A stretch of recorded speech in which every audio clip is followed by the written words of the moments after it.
Quarta-feira, noite de Campeonato Brasileiro. O Grêmio joga a primeira com o Roger aqui na Arena, enfrenta o Corinthians. O Internacional é só amanhã, só na quinta, lá frente ao Palmeiras. E amanhã também tem a LAF em Sananduva pela Série Ouro. É agora, no Papo de Boleiro.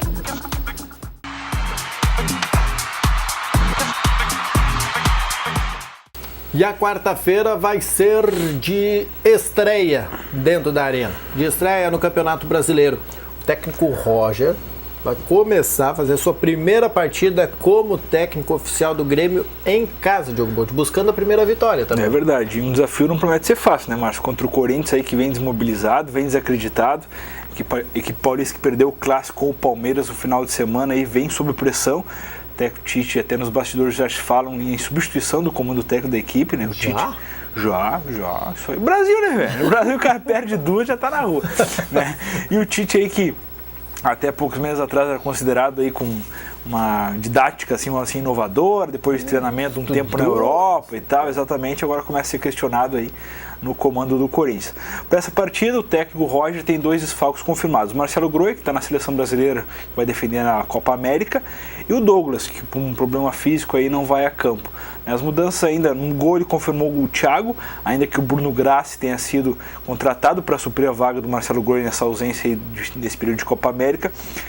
Seguindo ali instruções do próprio preparador de goleiros e tal, o Thiago vai ser o titular, cria da casa, não precisa nem contratar, né, nessa ideia aí. Então o Thiago deve começar a partida contra o Corinthians e talvez ganhe até uma continuidade aí no gol gremista. No meio daí uma incógnita, quem vai entrar no lugar do Douglas. Ontem, no trabalho de ontem, ele indicou o Pedro Rocha ao lado do Yuri Mamute, que mudaria até a formação tática da equipe com 2 avantes em vez de um só e 3 meias, né. Certo que o Grêmio mesmo, a definição, passa mesmo um momento antes da partida aí que deve ser confirmado a equipe que deve entrar em campo. Então são essas 2 ausências, o resto da equipe deve ser a mesma que começou a partida lá contra o Goiás e fez um baita primeiro tempo, podia até ter ganho a partida. A contratação de um goleiro para a substituição do Marcelo Groi é aquilo que a gente fala do Grêmio, também o Internacional às vezes, com essa questão de matar goleiro, né? Na verdade isso foi um pedido do próprio Filipão, né? O Bruno Grassi veio a pedido do ex-treinador gremista, que tinha o aval e tudo mais. Inclusive, se o Filipão tivesse hoje à frente do Grêmio, sem dúvida seria o Grassi o goleiro. Não, certo que o Roger veio com uma outra filosofia, ouvindo ali quem já estava no clube e tudo mais, e o Thiago está ganhando uma nova chance aí, já havia substituído o Marcelo Groi em outra oportunidade, só que daí sem o Bruno Grassi como concorrente, né? Mas em época de vaca magra, né, Diogo Botti? Tu tem um Thiago em casa, deixa o guri, né? Deixa, na verdade... Até porque o Marcelo Groi não vai ficar 10 anos fora, vai ficar um período...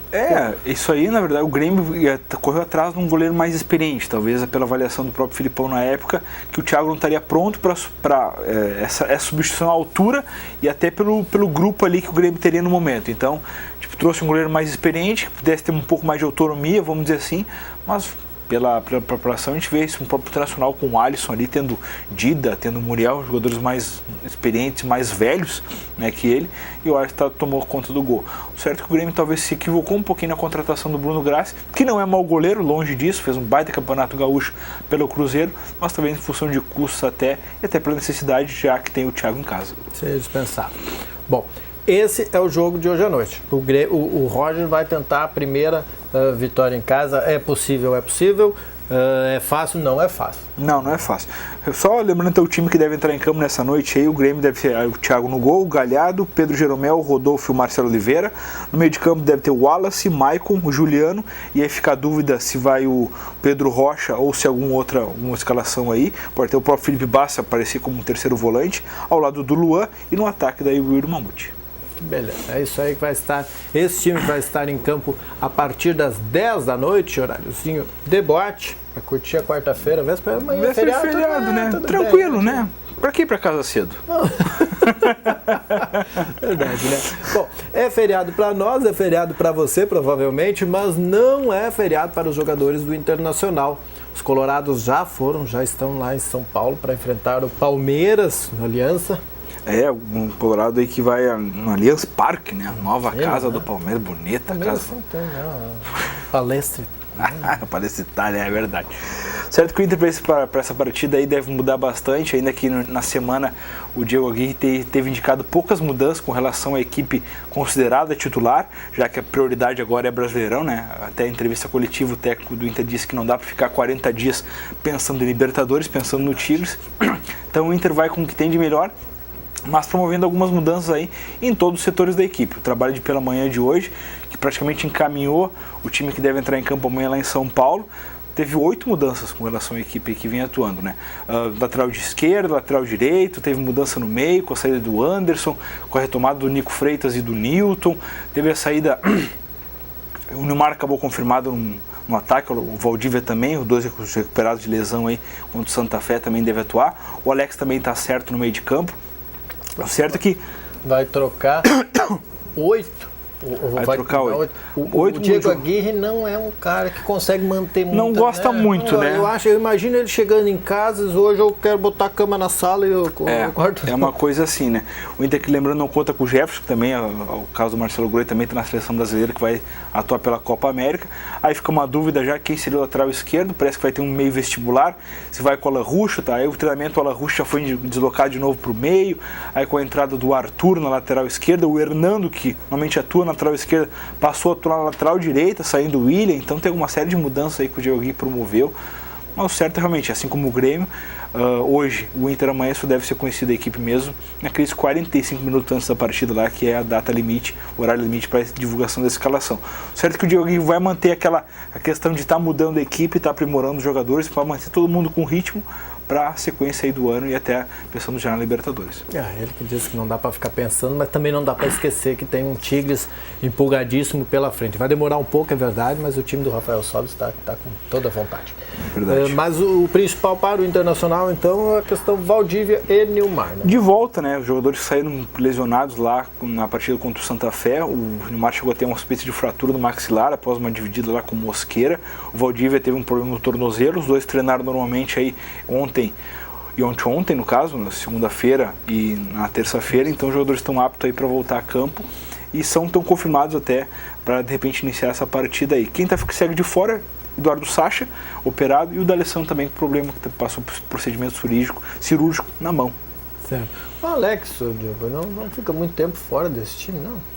O Alex é para estar em campo amanhã, né? Na verdade, o Alex, com a saída do D'Alessandro, assumiu essa, vamos dizer assim, até a questão de capitão e tudo mais. O Alex é para estar em campo amanhã. A gente nunca sabe o que o Diego vai manter, mas pelos treinamentos o Alex está entre os 11 aí que deve começar a partida lá contra o Palmeiras. O certo é que o Alex ele tem as mesmas características até um pouco diferentes que o D'Alessandro, mas a questão de esquema tático eles se completam. Então o Alex vai para o jogo aí no lugar do argentino com braçadeira e tudo.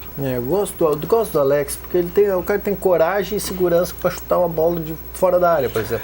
Isso é uma das armas do Alex aí, e o Inter aposta muito. Não, parada também. A defesa do Rogério Ceni lá no final de semana evitou a derrota do São Paulo. Sim, mas porque a bola parada seria mais normal que o jogador chute fora da área, mas o Alex vai...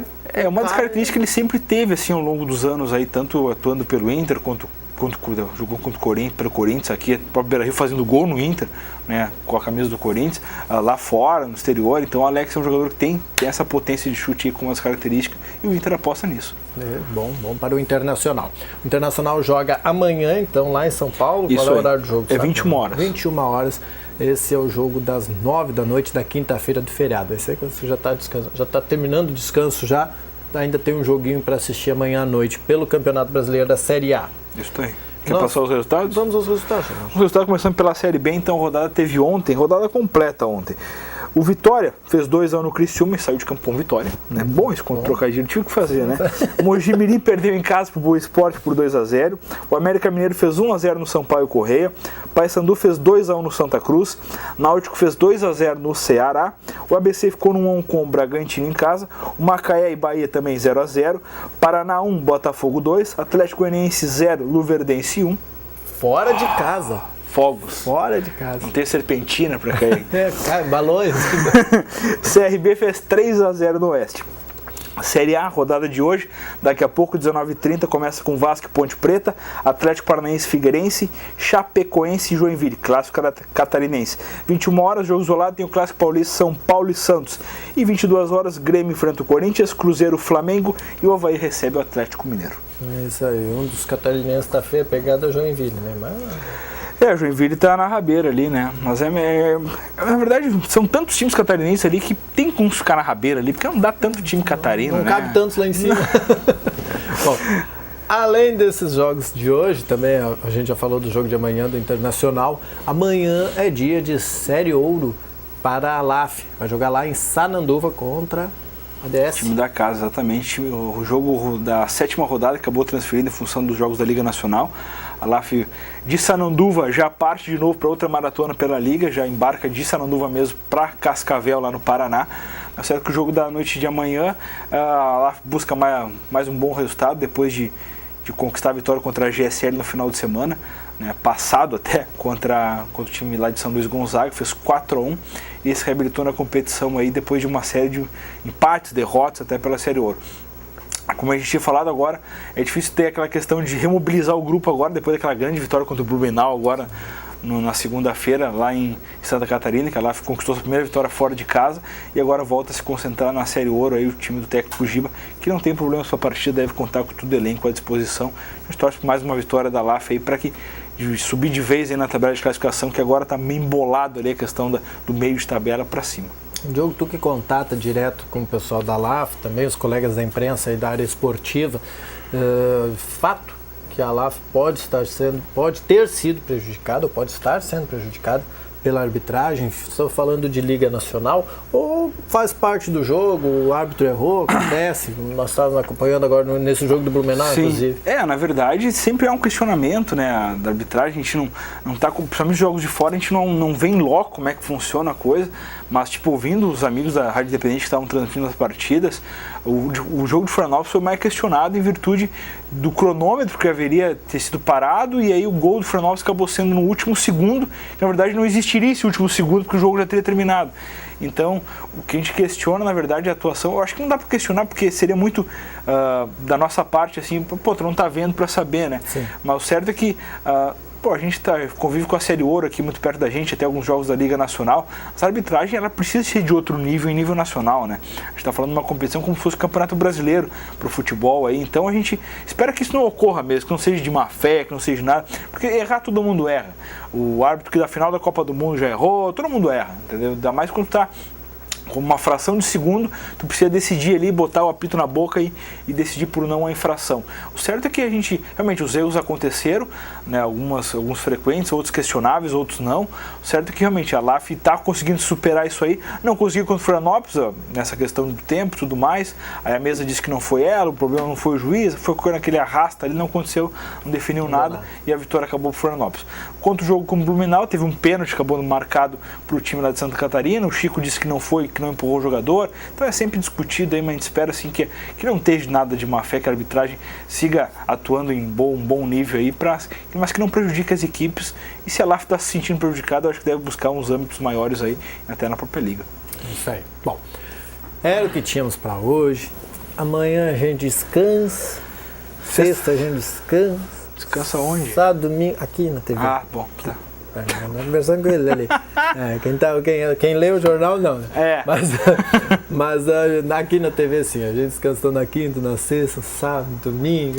Segunda, segunda a gente volta. Tá. Depois redação informativa para falar dessa rodada, já não mais, mas para falar da rodada do fim de semana do Campeonato Brasileiro, do que está acontecendo com a LAF, que já vai estar lá no Paraná também para disputar. Já vai ter jogado pela Liga Nacional e já vai ter naquela noite já outro jogo pela competição. Já estará no segundo jogo. Na etapa Paraná dessa viagem da Liga Nacional. Bom, nós voltamos então na segunda, você tem um excelente feriado, te cuida aí, você vai pegar a estrada e... Aproveita, né, Diogo? Aproveita. Pode. Pode. Um abraço. Um abraço, bom descanso.